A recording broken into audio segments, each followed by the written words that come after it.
Ang kwento ni Tomby.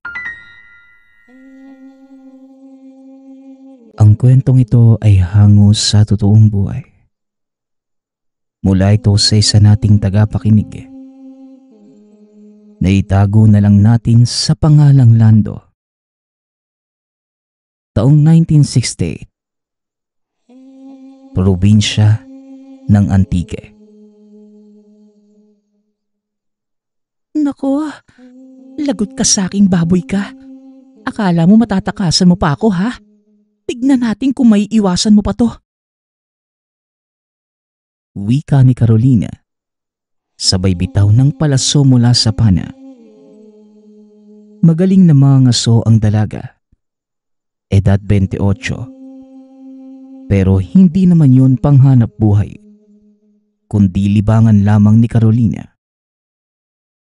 Ang mga nahuhuli, ipinapamahagi na lamang sa mga taong nangangailangan ng makakain. Nang umagang yun, 2 oras niyang sinuyod ang gubat para makahuli. Nang masumpungan ng baboy, hindi na ito pinakawalan pa ng dalaga. Ngunit hindi tumama ang palaso ni Carolina. Pero may tumamang sibat sa baboy. Sa sobrang lakas, tumagos pa sa katawan ng hayop ang talim ng sibat at tumusok sa katabing punong kahoy. Ay kapag siniswerte ka nga naman sinong mag-aakala? Kakagising ko lang May lumapit na kagad na pagkain. Siguradong matutuwa si Lolo Pino sa huli ko. Ay, makauwi na nga lang. Napasarap yata ang tulog ko Wika ni Lando. Nagkataong naroon ito at natutulog sa isa sa mga puno. Edad 18. Nautusan ito ng lolo na maghanap ng mga halamang gamot sa gubat. Ngunit dahil may katamaran ng binata, natulog muna siya sa lugar. Hindi niya alintana ang dalagang naroon. Matyagang sinunda ng baboy. Nang makita naman siya ni Carolina, nagalit ito at sinugod si Lando. Akin na nga yung baboy. Ako ang nakahuli dyan Mga agaw to. Wika ni Carolina, sabay amba ng pagsaksak gamit ang dalang patalim. Mabilis naman itong naiwasan ni Lando. Kagad na hawakan at napigilan ang dalaga. Oh, teka muna. Anong sinasabi mong sayo? Ito bang baboy mo? Paano magiging sayo? Kita mo naman. Sibat ko ang pumatay sa kanya. Kaya paanong sayo to? Tanong ni Lando. Magnanakaw ka. Ibalik mo yan sa akin. Ako ang naunang nakakita dyan Tugon ni Carolina. Mapilit ang dalaga. Ugali niya niyang makipagmatigasan sa mga taong nakapaligid sa kanya. Hindi ito makapapayag na makuha ng isang estranghero ang huli. Ngunit matigas din ang ulo ni Lando. Wala itong pakialam sa dalaga. Ang mabuti pa maghanap ka na lang ng ibang mahuhuli. Madami naman dito sa Kakahuyan Huwag mo nang pag-interesan ng pagkain ng baryo namin. Wika ni Lando. Matapos yun, binuhat na ng binata ang huli. Nagumpisa ng maglakad pauwi sa baryo.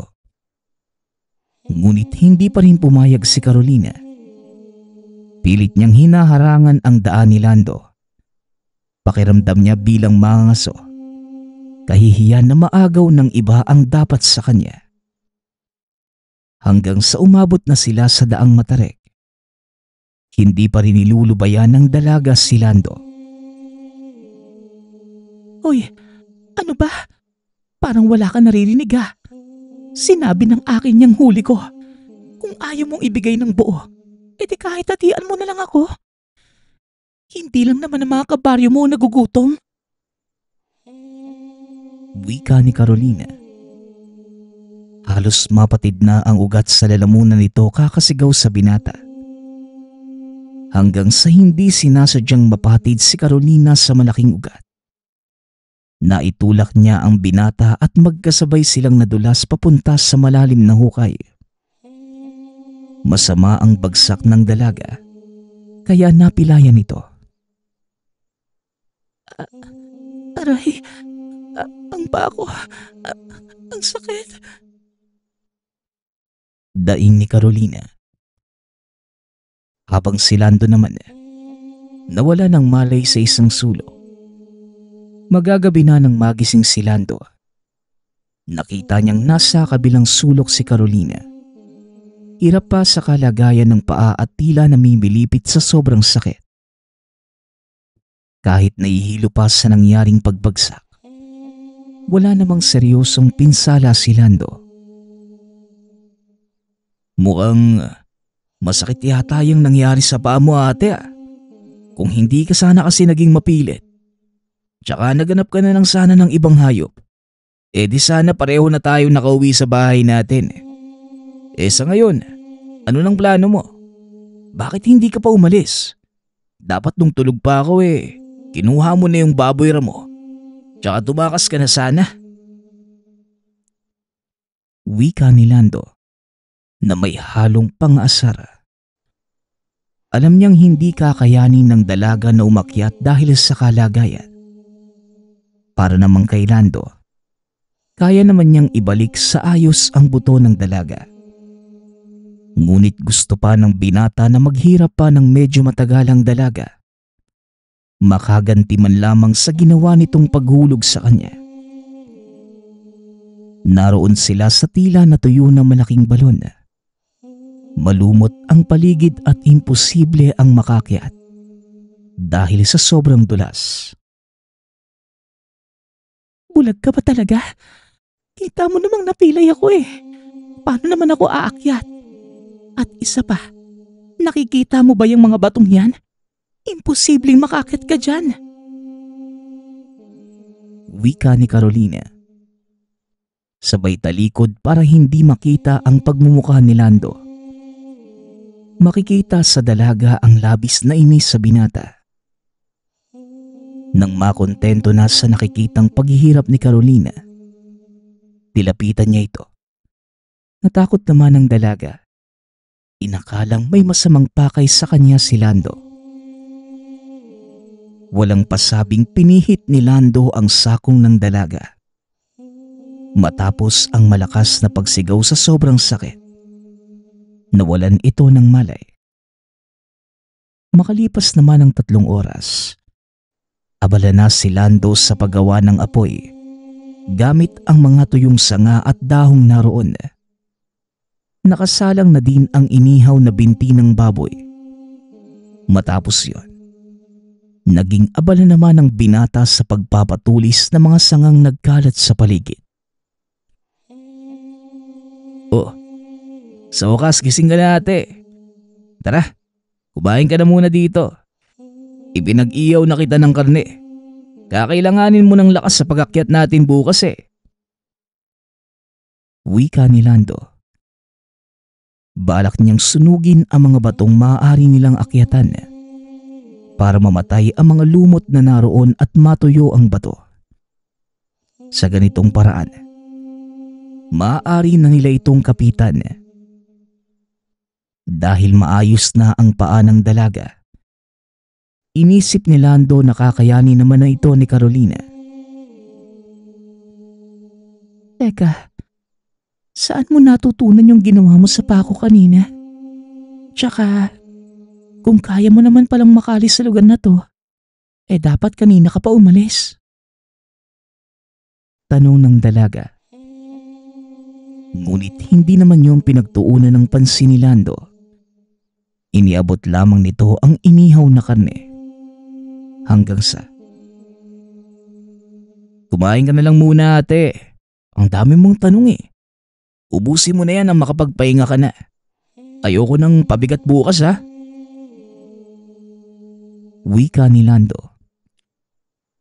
At dahil gutom na rin ang dalaga, tinanggap naman niya ang bigay ni Lando Nang matapos naganap na ng matutulugan si Carolina, magmamadaling araw, nakarinig ang dalaga ng mga kaluskos at mga pag-angil sa itaas. May mga nilalang na mabilis na tumatakbo dahil sa mga natatapakang mga sanga. Balak niya sanang silipin ito, pero bigla siyang hinawakan ni Lando. Tinakpan ng bibig para hindi makasigaw at makagawa ng ingay. Kasunod nito ay tila may mga inusal na orasyon ng binata. At nang matapos, pinakiramdaman niya ang lugar. Sa tingin niya 5 nilalang ang nagpapaikot-ikot doon. Umaangil na tila galit ang mga ito at may hinahanap. Mabuti na lang, napatay ni Lando ang apoy bago matulog. Hindi malaman ni Carolina kung anong nangyayari. Nakakatakot ang mga tunog ng nasa itaas. Nangangamba siya sa kung anong maaaring mangyari sa oras na malaman ng mga ito na may tao sa hukay. Nasa 20 minuto na tila pigil hininga si Carolina, habang tahimik namang nakatago sa madilim na sulok si Lando at sinusubukang makapagpahinga. Hindi nagtagal, nawala din naman ang mga nakakatakot na angil at garalgal na tunog ng mga nilalang sa itaas. Saglit pang nakiramdam si Carolina at nang masiguradong wala na ang mga ito, saka lamang siya nagtanong kay Lando. Teka, ano ba yung mga yun? Bakit parang ang dami naman nilang umiikot sa butas? Tsaka, ano ba yung mga sinabi mong salita kanina? Sino ka ba talaga? Tanong ni Carolina. Ngunit bago magsalita, nagunat na muna ang binata dahil inaantok na siya ng mga panahong yun. Mga aswang, malamang naghahanap sila ng makakain. Tsaka parang naamoy yung iniyaw ko kanina . Pero huwag ka magalala, hindi nila tayo mahanap dito. Tawagin mo na lang pala akong Lando, ate. Taga dyan lang doon sa baryo sa bandang kanluran. Tugon ni Lando. Nagulat si Carolina. Bagamat narinig na ang mga kwento tungkol sa aswang, hindi pa rin niya inaakalang makakaranas siya ng mga nilalang. Ako naman si Carolina. Lando, hindi mo nasagot yung isa kong tanong. Ano yung mga kakaibang salita na binitawan mo kanina? Mangkukulam ka ba? Muling tanong ng dalaga. Tila naiinis naman na si Lando sa dami ng tanong nito. Oo, ate. Mangkukulam ako. Kapag hindi ka pa tumahimik sa kakatanong mo baka ikaw na ang sunod kong kukulamin, ate Carolina. Banta ni Lando. Tila natutuwa ang binata sa tuwing inaasar at nagagalit ang dalaga. Nanahimik naman si Carolina. Natakot ito kay Lando dahil naniniwala siyang mangkukulam nga ang kasama. Pagsapit naman ng umaga, medyo malamig pa din ang gubat pero maaliwalas na. Nag-umpisa na si Lando na subukang akyatin ng batuhang sinunog noong nagdaang gabi. Epektibo naman ang ginawa ng binata. Nang mas matuyo ang mga lumot, naging mas magaspang ang mga ito. Kaya madali siyang nakakyat sa itaas ng butas. Nang maabot naman ang labasan, narinig niya ang iilang tinig na tila papalapit sa kinaroroonan. Mabilis niyang sinenyasan si Carolina na sumunod na sa pag-akyat. Hindi siya sigurado kung sino ang mga parating o kung ligtas ba sila sa oras na maabutan ng mga ito. Ate Carolina, bilisan mo na sa pag-akyat. Kundi iiwan kita dito. May mga paparating. Baka may mangyari sa iyong masama kapag naabutan ka nila. Wika ni Lando. Naalarma naman si Carolina.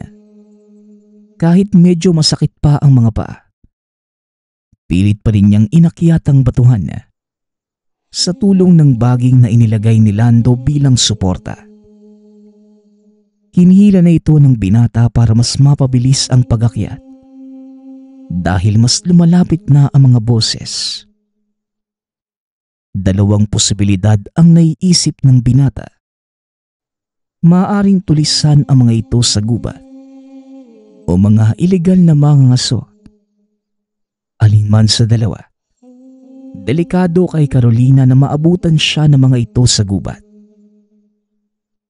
Tiyak na hindi maganda ang kahahantungan. Alam din naman yun ng dalaga. Kaya nagmadali na din ito. Hindi na niya ininda pa ang mga galos at hiwa sa kamay. Dala ng matatalim na mga bato. Nang marating ang labasan ng butas, kaagad na itong hinila ni Lando papalayo sa mga boses. Nang tuluyang makalayo sa lugar, nakita nila ang tulisan kung saan sila naroon kanina. Alam ng dalawa na nag-iikot ito sa kagubatan para makakita ng gumagalang mga ngaso. Layo nilang makulimbat ang lahat ng kagamitan at mga huling hayop. Kapag minalas naman, pinapatay pa nila ang biktima. Hanggang sa napapikit na lamang si Carolina nang umeko ang putok ng baril sa buong paligid. Tila may nakasagupa ang mga tulisan. Sunod-sunod ang pagpapaputok ng baril ng mga ito. Kaya nagpasya na si Lando na magpatuloy na sa paglayo sa lugar. Ate Carolina, dito na kita iiwan ha. Diretsohin mo na lang yung daan. Sa kabayanan na ang labas mo. Hindi ko alam kung taga saan ka Pero ang mabuti pa, diyan ka na dumaan sa bayan pauwi sa inyo. Delikado na ngayon ate. Aktibo ang mga tulisan sa paghanap sa mga kagaya mong mga ngaso. Wika ni Lando. Sabay abot sa dalaga ng malaking piraso ng karne na inihaw. O ayan, para naman may mauwi ka sa inyo. Sana hindi na tayo magkita ulit. May dala kang kamalasan Sige na ate, mag-iingat ka ha. Muling wika ni Lando. Matapos yon, marahan nang naglakad papasok sa masukal na kahawian si Lando. Habang naiwan namang nakatitig sa kanya si Carolina. Hanggang sa marinig niya muli ang mga pagputok ng baril. Nagumpisa na siyang sundan ang tinurong daan ng binata. Lolo, nandito na po ako. Pasensya na po kayo ha. Natagalan ako makabalik. Ito na po yung mga ugat na pinapakuha niyo sa akin.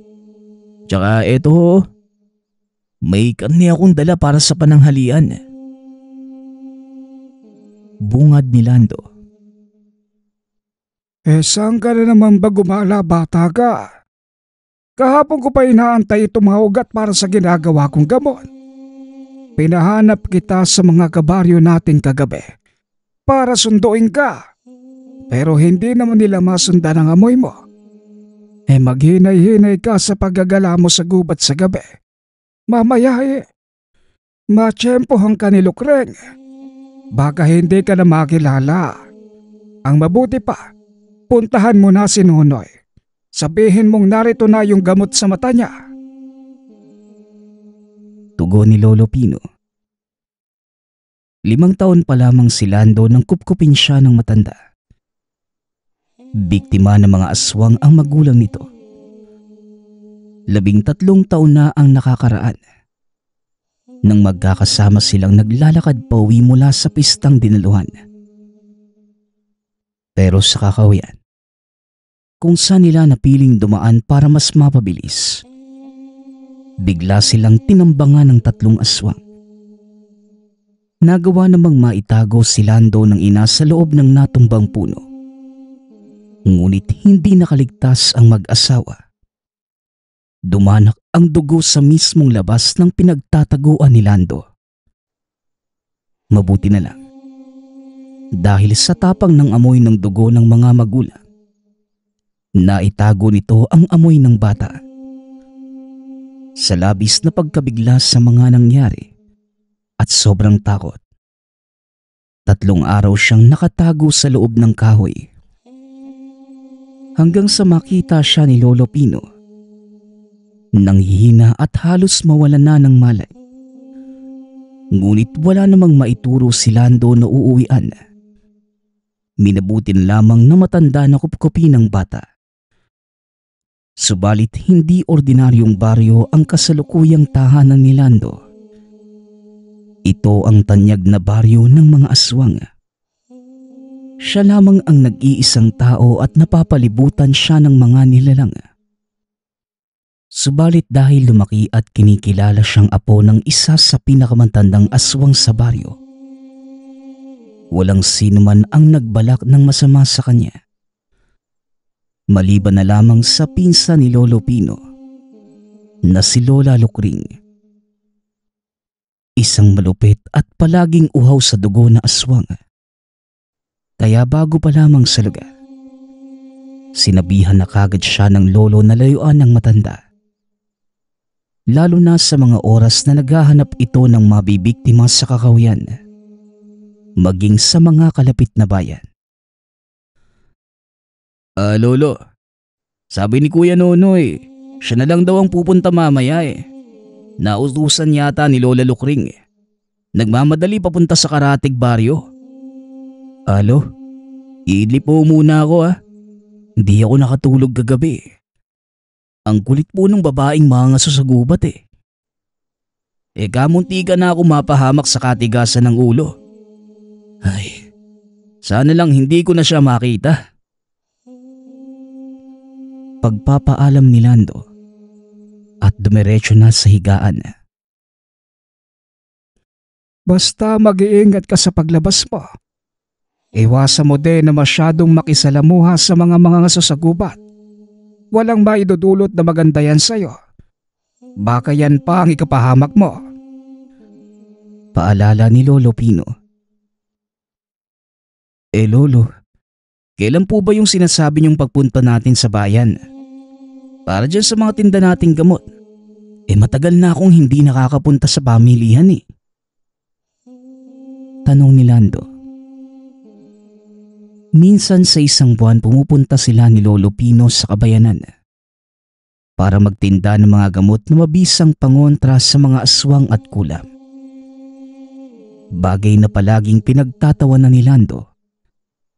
Ayon sa kanya, gumagawa ang lolo ng mga gamot na pangontra sa mga sakit at gambala na sila din mismo ang gumagawa. Sa ganitong paraan, kumikita ang baryo nila. Gamit ang kaalamang itim at mahusay na pangaswang sa mga baryo at kabayanan, nagagawa nilang maghasik ng takot sa mga tao. Doon naman papasok ang negosyo nila ng mga gamot kontra kulam, usog, barang at mga pagbisita ng aswang. Patok sa mga mamimili ang mga gamot ni Lolo Pino. Palagi din itong ubos sa mga pamilihan. Ayon pa sa matanda, wala namang masama dahil totoong nakakagamot sa mga karamdaman sa katawan ang halamang ugat sa mga botelya. Pero syempre, sila din ang nagbibigay ng mga sakit na gagamutin. Si Lolo Pino ang nagturo sa kanya ng mga orasyon para sa sabulag at pangontra sa mga aswang. Ayaw magpakampante ng matanda. Hindi niya alam kung ano ang tumatakbo sa isipan ng pinsang si Lola Lukring. Ang labis pa na ikinakatakot nito. Baka isang araw, sumpungin ng gutom ang matanda at mapagdiskitahan si Lando. Nang sumunod na araw, Muling naisipan ng binata na maglakad sa labas ng baryo. Isa sa mga tungkulin niya sa lugar ang siguraduhing maayos ang mga harang laban sa mga dayong aswang na minsan nang naligaw sa baryo. Bagamat mga aswang din ang nasa baryo, hindi naman maiiwasan na magkaroon ng alitan sa pagitan ng mga magkaibang angkan. Nang matapos sa pag-ikot sa kanilang maliit na baryo, minabuti ni Lando na pumunta muli sa gubat. Labis ang pagkabagot ng binata. Balak muli niyang makakuha ng kahit ano sa kahoyan bilang pamatay oras. Nagkataon naman si Carolina. Nakita siya nito at naisipang sundan. Gustong usisain ng dalaga kung saan nga ba nakatira si Lando at kung totoo bang mangkukulam ang binata. Abala si Lando sa paghahanap ng aasintahing hayop, habang ang dalaga naman abala pa rin sa pagtatago. Ay, nakakabagot talaga. Kahit dito sa gubat walang magawa. Nasaan na ba yung mga hayop na nakatira dito? Wala na akong makita. Wika ni Lando sa sarili. Naninibago ito dahil dati naman nakakakita ang binata ng mga gumagalang ibon at iba pang maliliit na hayop sa paligid. Ngunit ng araw na yon, wala itong nakita. Tila nagtatago ang mga ito at merong kinakatakutan. Lando, at bakit ka naman nandito? Hindi ka ba nasabihan ng lolo mo na araw ngayon ng pangangaso ko? O baka gusto mo pa akong agawan ng makakain? Ang mabuti pa, umuwi ka na bago pa kita mapagkamalang pagkain. Wika ni Lola Lukring.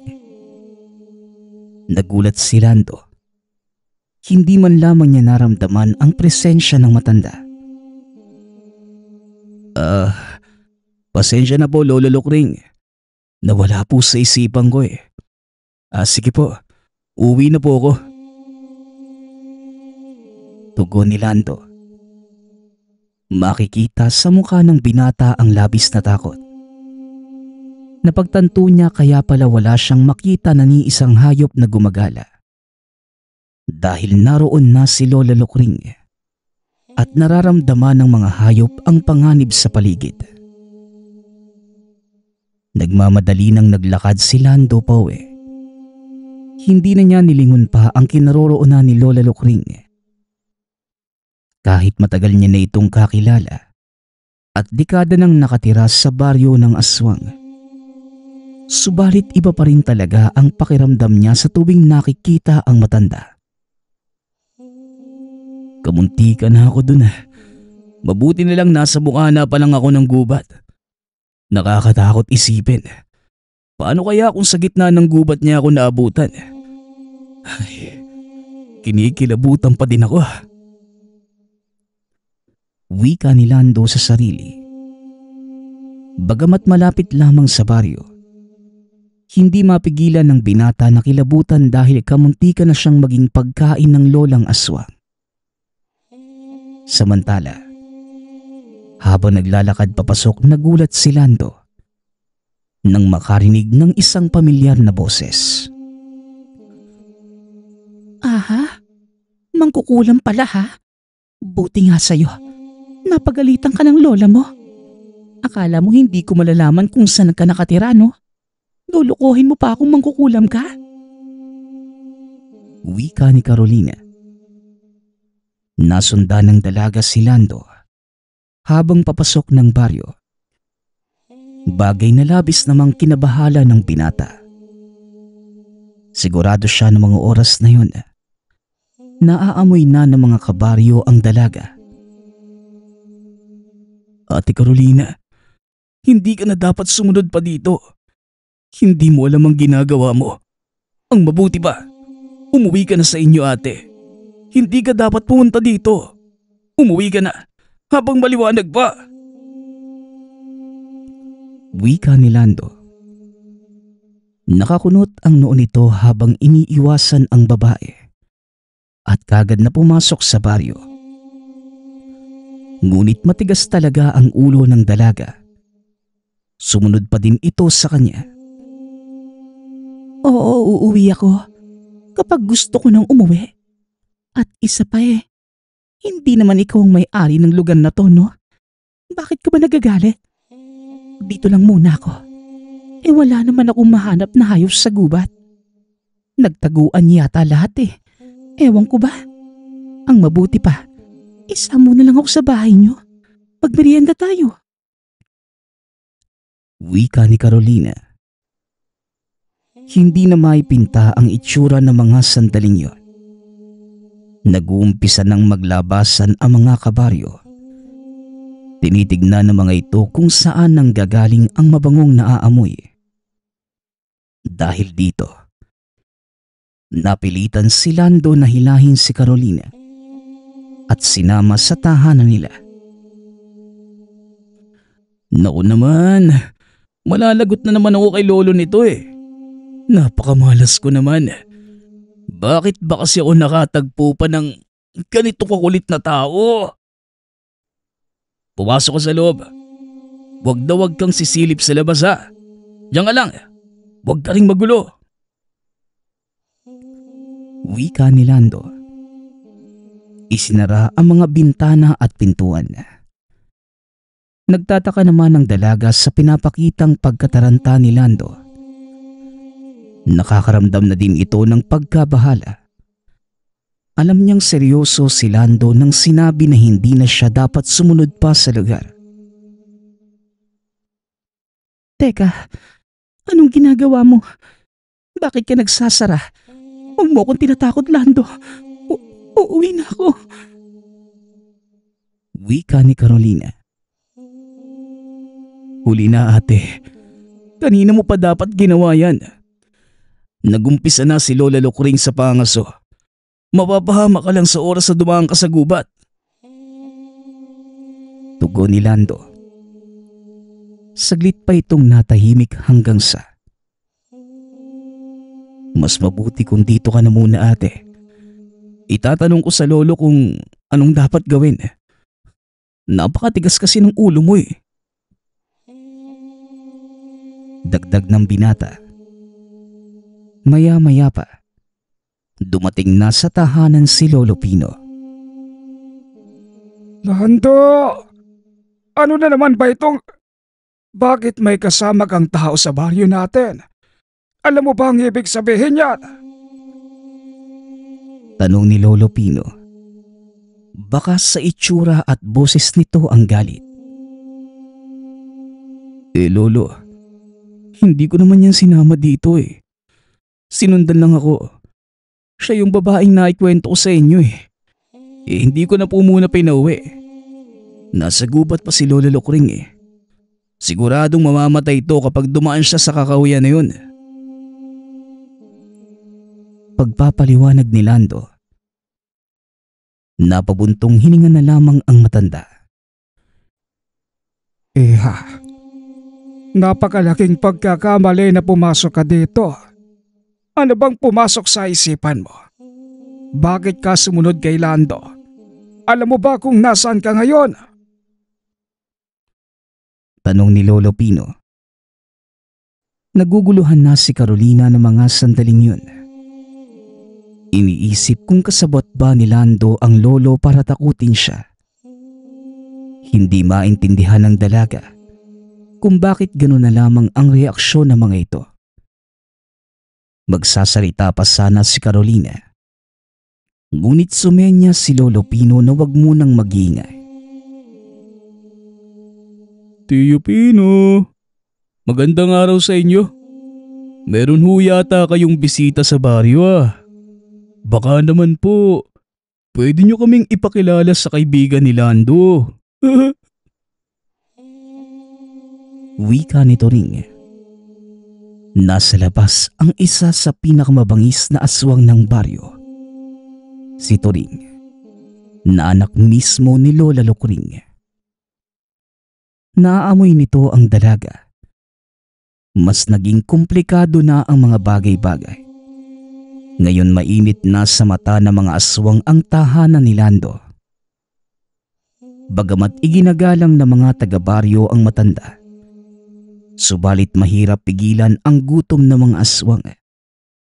Lalo pat 2 ordinaryong tao ang nasa loob ng tahanan nito. Umuwi ka na, Turing. Hayaan mo ang mga bata. Ako nang bahala dito. Huwag niyo nang pagtangkaan pa ang bisita ko. Wika ni Lolo Pino. Nangangamusta lang naman po ako, Tiyo. Wala hong problema sa akin. Pero hindi ko alam sa mga kabaryo natin, ha.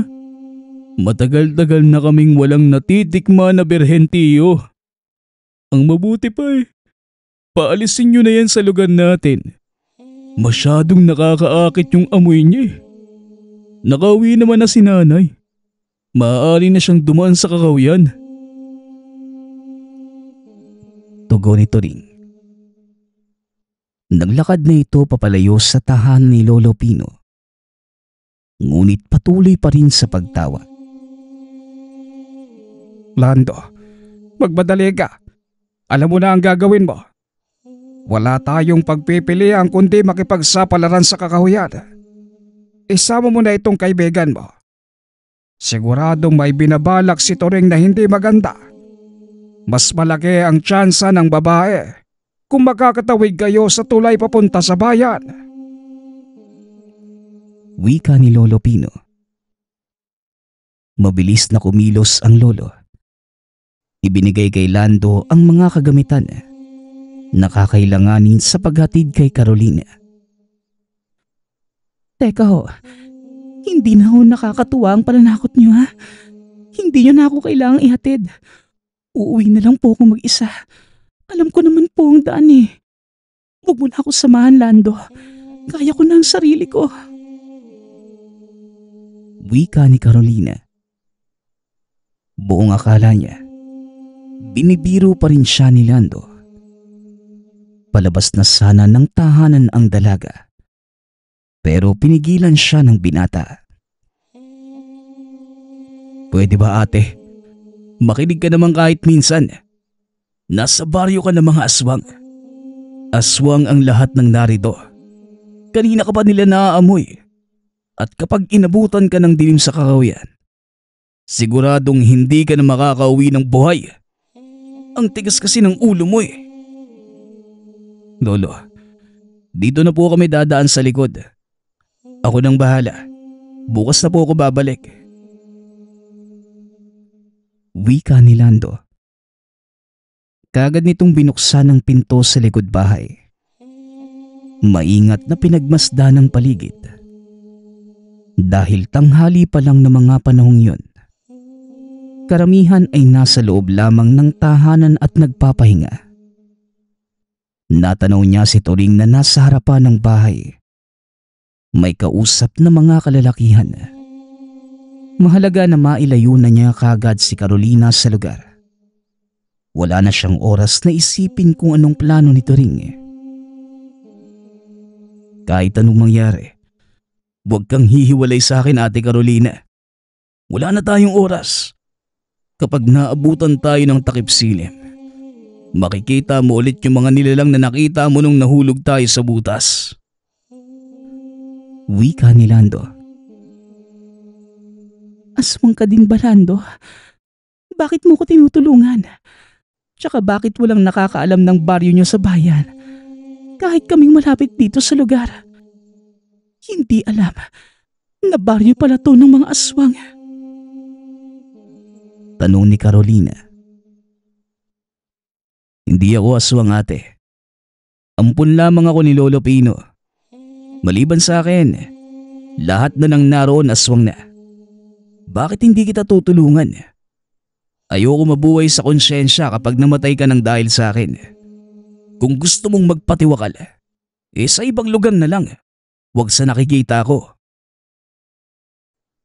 Tugon ni Lando.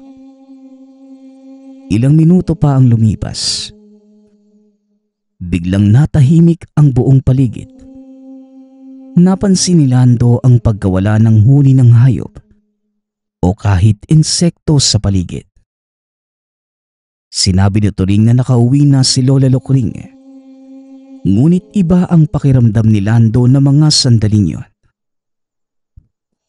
Teka lang ate, dito muna tayo. Wika ni Lando. Saglit silang tumigil sa lilim na malaking puno ng balete. Ang mga ugat nito ang nagsisilbing payong at nagtatago sa kanila. Mabilis na nag-usal ng orasyon si Lando. Itinago niya ang amoy nila at presensya sa paligid. Ginagawa ng orasyon na gawin silang kaisa ng gubat.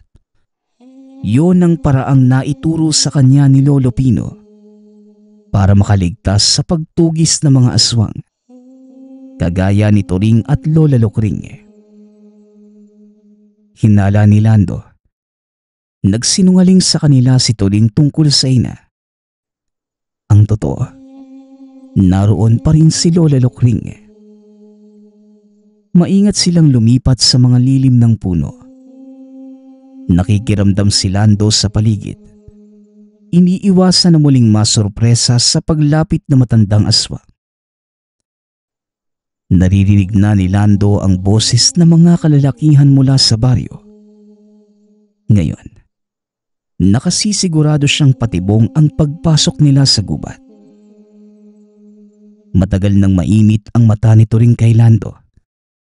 Matagal na itong balak lapain ng aswang. Ito na ang pinaka-perpektong pagkakataon para maisagawa ang matagal ng plano ng aswang. Huwag na huwag kang magsasalita ate. Itago mo yung buhok mo. Ewan, basta talian mo. Masyadong mabango eh. Utos ni Lando. Kagad namang sumunod si Carolina at tinali ang buhok.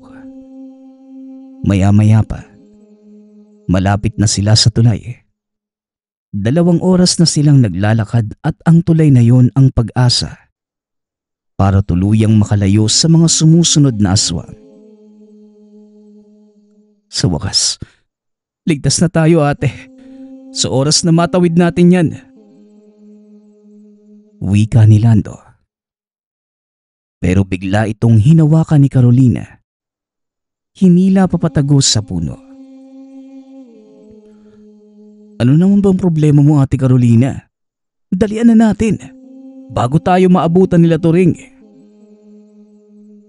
Wika ni Lando.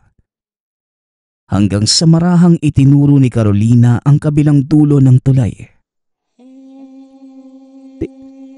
Di ba? Yun yung lola mo na pinagalitan ka kanina. Ano kayang ginagawa niya sa gitna ng tulay? Wika ni Carolina. Nanlaki ang mga mata ni Lando nang makita si Lola Lokring. Nakaupo ito sa gitna ng tulay sa kabilang dulo. Tila nag-aabang kung sino man ang dadaan. Yun lang ang daan para makatawid sa kabilang ibayo ng ilog. Doon dumadaan ang mga mangaso at taong gumagala sa gubat. Ito ang pinaka-paboritong pwesto ni Lola Lokring para maabangan ang mga mabibiktima. Panibagong problema para kay Lando at Carolina. Hindi aalis ang matandang si Lokring hanggat wala itong naaabangang tao sa tulay. Habang sa likod na nila, papalapit na din ang grupo ni Turing. Alam ni Lando na imposible ang kalabanin ang ganito karami ng aswang. Hindi uubra ang taglay niyang karunungan. Ngunit maya-maya pa, nakarinig sila ng boses mula sa panibagong grupo na papalapit sa tulay na nagtatawanan. Ang mga tulisan, pagkakataon na natin to. Makinig ka ate Carolina. Ilang saglit lang, magkakaroon ng malaking gulo sa tulay na yan. Siguradong susugod si Lola Lukring sa mga tulisang papatawid. Sa oras na yon, siguradong narito na din sila Turing at makikisali sa laban. Ano man ang mangyari, sa oras na maghudyat ako, huwag kang titigil sa pagtakbo at pagtawid sa tulay. Alam mo na kung saan ka dadaan papuntang bayan. Paglagpas mo, huwag ka nang lilingon. Tumakbo ka hanggat kaya mo. Malinaw ba? Wika ni Lando. Alam na nito ang posibleng mangyari sa oras na magpang-abot ang mga tulisan at grupo ni Turing at Lola Lucrecia. Sa hindi kalayuan, natanaw na nila ang mga tulisan, kargado ng armas, baril at mga patalim. Nakita kagad ng mga ito ang matandang nasa gitna ng tulay. Sinigawan naman yon ng tumatayong pinuno ng grupo. Hoy tanda! Anong ginagawa mo dyan sa tulay? Tumabi ka. Nakaharang ka sa dadaanan ko eh. Wika ni Jaime. Pinuno ng mga tulisan. Sabay putok ng baril sa ere. Hindi nagustuhan na matanda ang pagsigaw sa kanya ng lalaki. Bagamat umaga pa lamang, dahil nasa loob sila ng makapal na gubat. Nagpalit ito ng anyo sa pagiging aswang at mabilis na sinugod ang mga kalalakihan. Sa sobrang gulat, mabilis na nagsipulasan ang mga tulisan. Tila nakalimutan nila na may dala silang armas. Mga utak ipis, may mga baril kayo. Bakit hindi nyo paputukan yung aswang na yan? Utos ni Jaime. Pero hirap silang patamaan ang matandang aswang. Sumusuot ito sa madamong parte ng lugar. Habang nagkakagulo, nag-aabang ng pagkakataon si Lando. Ano? Tara na ba? Habang nagkakagulo sila. Wika ni Carolina. Pero hindi pa rin kagad kumilos si Lando. Teka lang, may mali. Dapat kanina pa narito sila Turing. Siguradong nakabang lang sila sa kakawayan. Ayokong sumugal. Tugon ni Lando. Hindi siya nagkamali. Nakatago lamang sa malalaking puno ang pangkat nila Turing. Nag-aabang sa mga tulisang magagawi sa posisyon. Habang umaatras ang mga tulisan, papalapit naman sa kanila si Lola Lukring. Walang direksyon ang pagpapaputok ng mga tulisan. Hindi sila sigurado kung nasaan nga ba ang kalaban. Wala kayong hahayaang makatakas sa mga taong yun. Magdidiwang tayo sa baryo mamayang gabi. Sa dami ng mga karne. Sigaw ni Turing. Lumabas na ito sa pinagtataguan.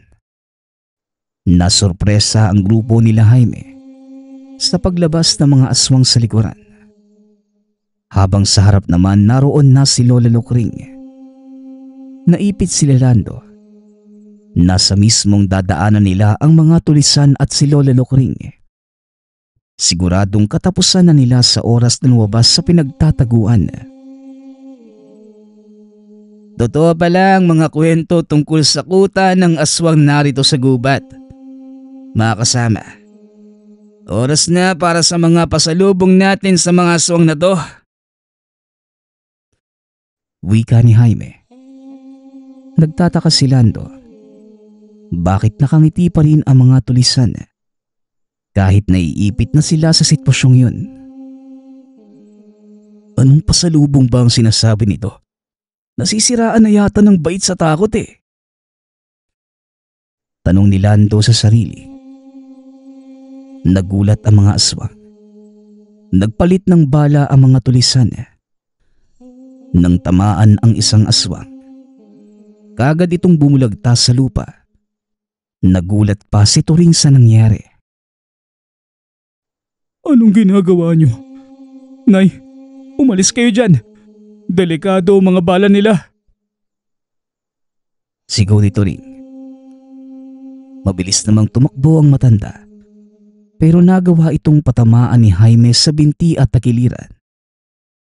Labis ang pinsala nun sa matanda. Napasigaw pa si Lola Lokring sa sobrang sakit. Akala niyo ba, basta lang kaming mga tulisan? Binayaran kami ng mga tagabayan para tugising kayo at sunugin. Huwag na kayo magtangkang tumakas. Kardado ang mga balang ito ng mga pangontra sa inyo. Wika ni Jaime. Bigla na lamang bumaliktad ang sitwasyon. Bagamat kaya nilang magpalit ng anyo, hindi buo ang lakas nila dahil may araw pa. Limitado lamang ang lakas at liksi ng mga nilalang.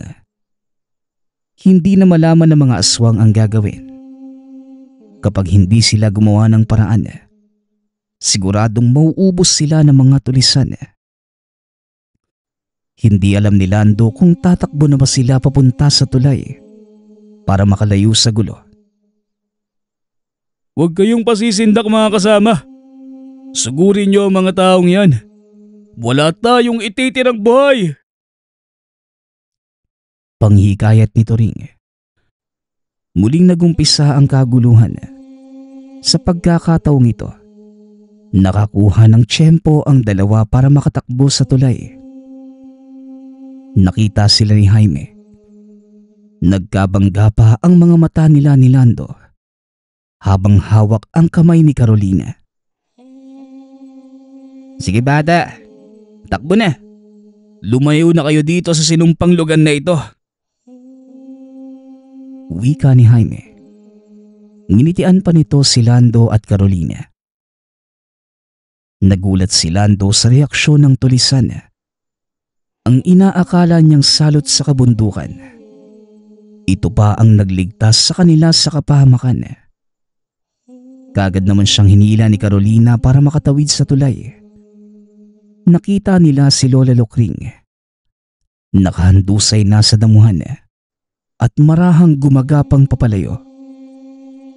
Tuloy-tuloy lamang sa pagtakbo ang dalawa at hindi na lumingon pa. Hindi na nila nakita ang mga naganap sa labanan. Ngunit maririnig pa rin ang putok ng baril mula sa malayo.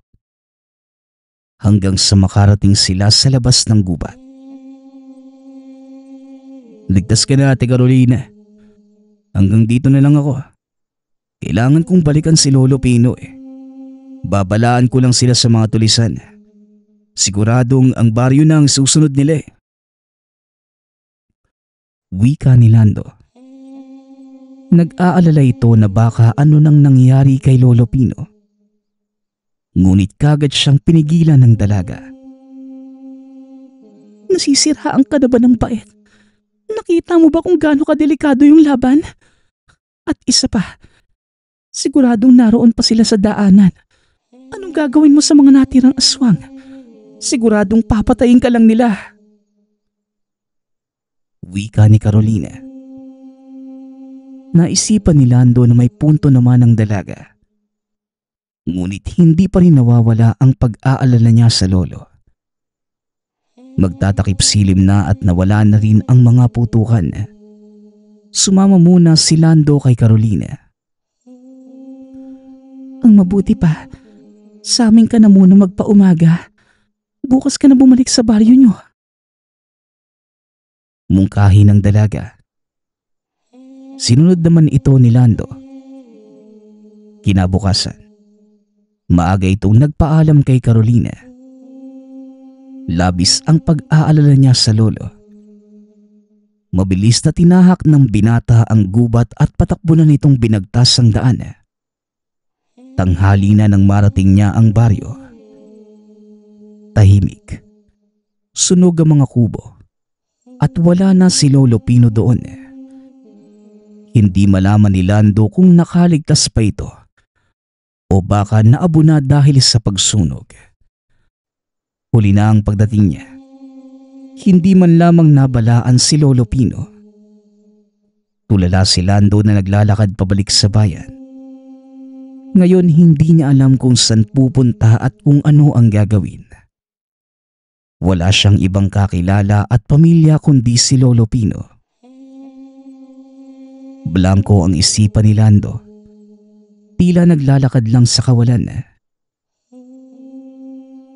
Iho, masakit ba ang tiyan mo? Bakit nakasimangot ka? May gamot tayo para sa sakit ng tiyan at mga usog. Wika ng pamilyar na boses.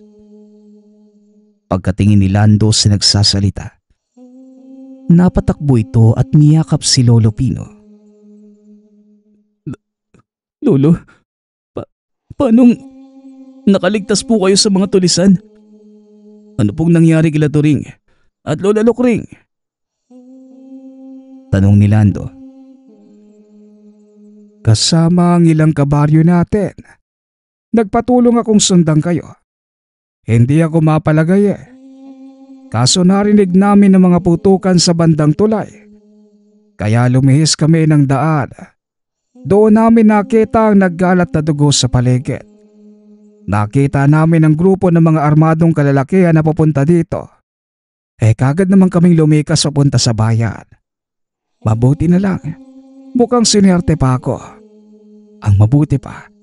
Halika na. Bisitahin na lang natin ang mga pinsan mo. Pagpapaliwanag ni Lolo Pino. May iilang aswang ang nagawang makatakas papunta sa bayan. Doon humalo sa mga tao. Habang sila Lando naman, tumuloy muna sa kamag-anak ni Lolo Pino. Malugod naman silang tinanggap na mga ito. Dito na namuhay at nagkapamilya si Lando.